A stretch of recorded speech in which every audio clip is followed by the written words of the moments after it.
today, I'm covering a very ambitious early access game called Raidborn. This new indie title hit early access on March 29th, and since then I've played the game for around 15 hours. In that time, Raidborn has captured my dungeon-dwelling heart. It's a mix between Skyrim, albeit mostly through its combat and RPG elements, and Deep Rock Galactic with its low polygon aesthetic and its gameplay loop. In Raidborn, the open world does not exist. You fast travel between your house, the main town, where you trade and buy new gear, and the several procedurally generated dungeons that exist in the world. Each dungeon comes in its own flavor, either a cave overrun with goblins, a ruined castle with undead skeletons roaming the grounds, or a stronghold that is a larger version of the ruined castles. Although there isn't much variety yet, the combat and RPG elements of the game offer up some decent replayability. Deep Rock Galactic was a game almost unrecognizable from today's version, and I'm hoping the developers of Raidborn are aware of the success of that game and the cult following it has amassed. But something tells me there is no way they aren't aware of how similar the games are designed. With that said, let's take a closer look.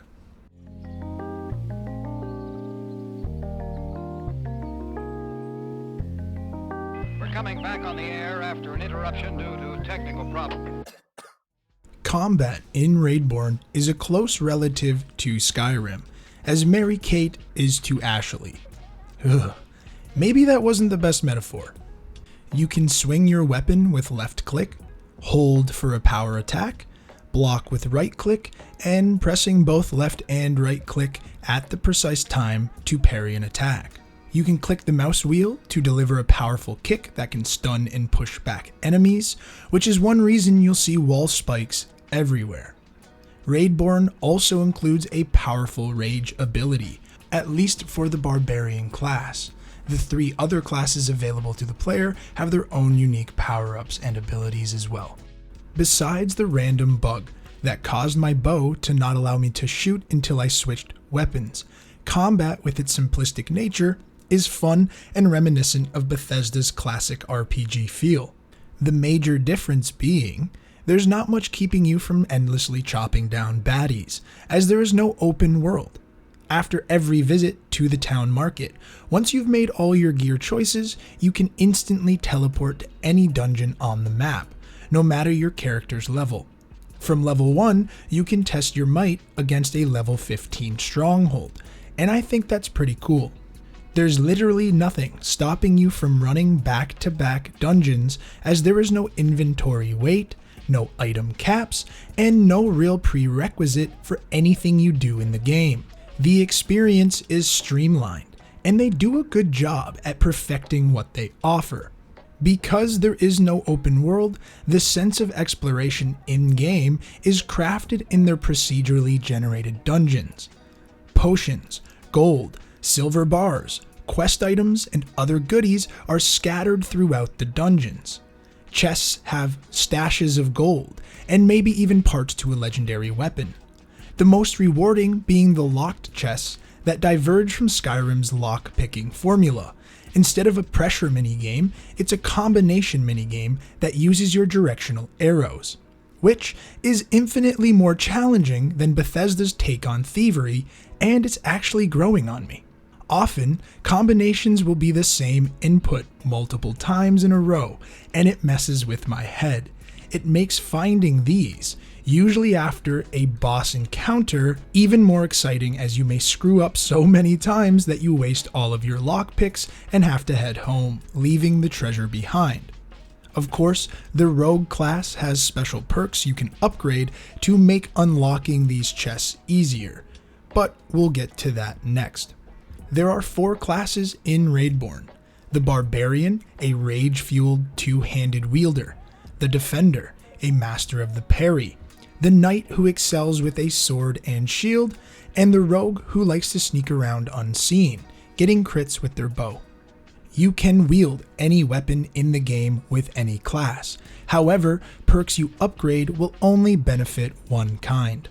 However, even as Barbarian, I had a bow on my second hotkey to annoy goblins from afar for fun, or when specific quests needed me to headshot skeletons for a juicy reward. The rogue feels most unique in their play style, but as for the other three classes, they all seem to be equally fun to progress. The market in town serves as your hub for all things loot related. Sell the valuables you find in dungeons, buy more lockpicks and extra potions from the wizard, and armor, ranged weapons, and melee weapons from their respective merchants. In town, you will also meet new faces, villagers who need help with fetch quests, and they will randomly populate each playthrough. After completing a quest, you can turn in the items for a reward. They will fuck off somewhere, and the next day someone else may take their place with a brand new quest. Players also have their own home, which allows them to check their mail to see if a mysterious but hopefully cute mage has sent them another DM. There's not much else to do at home, at least not yet. Players are able to freely move between their home, the town, and the dungeons by fast traveling there from the menu, which is quick and easy. I doubt the developers will add an open world aspect to this game, at least not for a long while, and that's okay. I don't think they should. In my opinion, there are enough Skyrim clones in existence, and I really like the dungeon crawling feel of Raidborn. It's not complex, it's not too large, but it is addicting. While Raidborn is not as refined and polished as either of the games I'm comparing it to, I'd like for those of you who played Deep Rock Galactic during its early days to let me know if this game reminds you of the initial build of Deep Rock. I only got into Deep Rock during Season 3 and really have no idea of the humble beginnings Deep Rock had. So let me know in the comments. The art design in Raidborn is very similar to the low poly Minecraft aesthetic, also seen in games I love like Deep Rock. I promise that's the last time I'll say it. It has been demonstrated many times that these artistic design choices increase the longevity of a game through development. Developers don't corner themselves into a hyper-realistic graphic fidelity that can lose its charm without a stylized approach. In Raidborn, characters fit the traditional high fantasy design. NPCs in town all have their own look, very blocky as are the environments. I personally prefer this type of design. It transports me back to when a friend showed me the Hunger Games servers on Minecraft. There is a charm and intent hidden in low poly games, beyond the cost savings to develop. The gear, weapons, and boss design give Raidborn a deep RPG feeling off the bat. You feel like the world has been crafted to represent a style of fantasy like Lord of the Rings or Skyrim, and it's done well. There are specific types of enemies you will fight in each dungeon. Goblins are in caves, skeletons are in ruined castles and strongholds, weird lizard people and zombies also exist. The type of enemy will dictate the type of boss you face off against at the end, which is a more powerful and more badass version of the basic enemy type. Bosses typically wield a large, intimidating weapon that you yourself can wield if you buy it from the market. Bosses do not drop new weapons for you to use, at least not yet. Dungeons are also populated with specific loot for you to find and hoard, giving the dungeons a feeling of density. Hidden keys, pouches of coin, iron ore, experience books, and other items fit right into the fantasy design. Animations for combat and enemies are fairly typical. While the goblins look kind of adorable, when they start attacking you from range, it's quite a rush when in the beginning stages of your progression. I will note, animations feel heavy to use depending on the weapon type you decide to wield. Two-handed weapons take a while to recover from, meaning blocking and parrying are not always your best option. This changes when using one-handed and shield, and of course even more so with a bow, which feels fast, allowing you to place 3 or 4 headshots on an enemy from range before they can reach you, eliminating the block and parry mechanics while you run and jump away from danger. Sound design in Raidborn is pretty decent. There is a morale boosting, sun is rising type feel to the music in town, making you eager to explore the next dungeon. In the moments you enter a dungeon, a new track plays. A droning, slightly eerie and reverberated echoes of violin and wind. The moment when enemies spot you, the music stops, and suddenly changes to this percussive march. All of which works really well to set the mood for each location you spend time with. Weapons and looting also sound great. Hitting a shield has a distinctive thud, and blocking sword attacks results in a nice clanging of metal.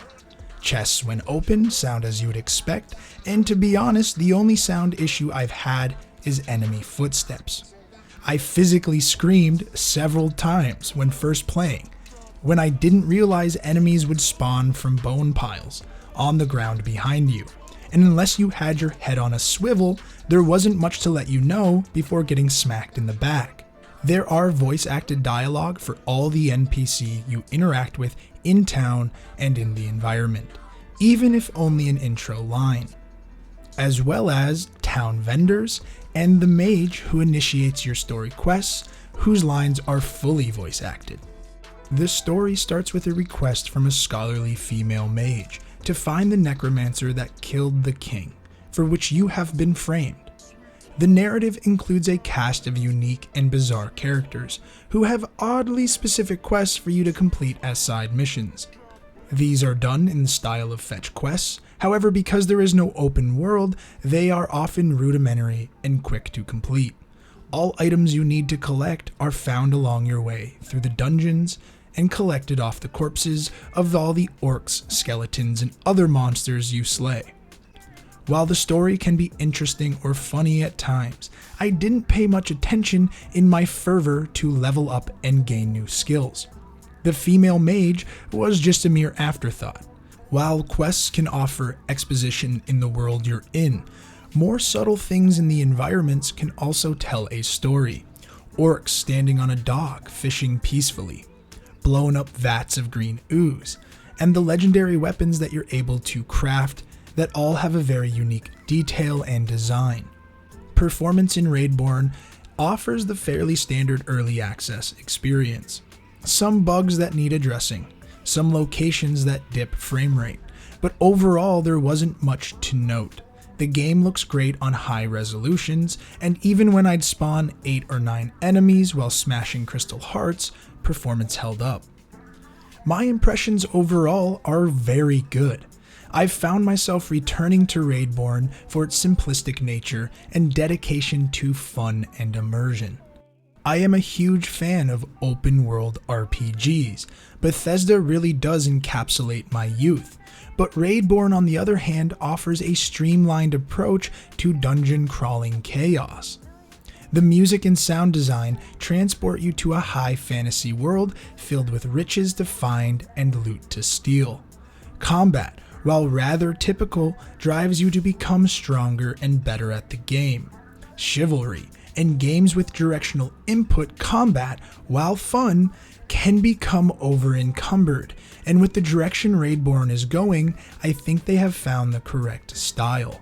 Again, Raidborn is in early access. There is much to be done before this game is close to a full release. However, the developer Phodex Games is building a better version of their prior release, Blade Quest, a game that looks strikingly similar.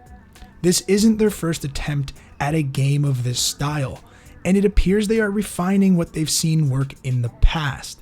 Phodex Games recently also posted a roadmap for the future of Raidborn, which includes special abilities for each of the 6 enemy races, armor system and destroyable shields for enemies, enemy race dependent level themes with a question mark, rare equipment loot spawns, possession system for the player, which I am assuming is either a storage system or maybe they mean possessing certain enemies, I am not sure.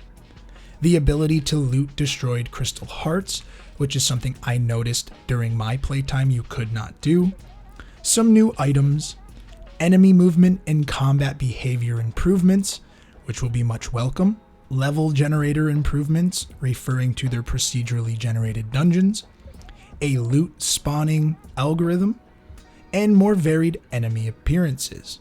Fodex says this could all be done in a month, but don't want to rush or commit, which is smart.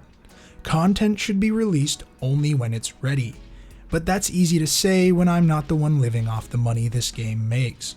So, if you think this game looks fun, try it out in early access, and if not, then wait, because I think this game has a big future ahead of itself. With that said, thank you so much for watching. Subscribe if you want more Raidborn or indie content, and I'll catch you in the next one. Peace.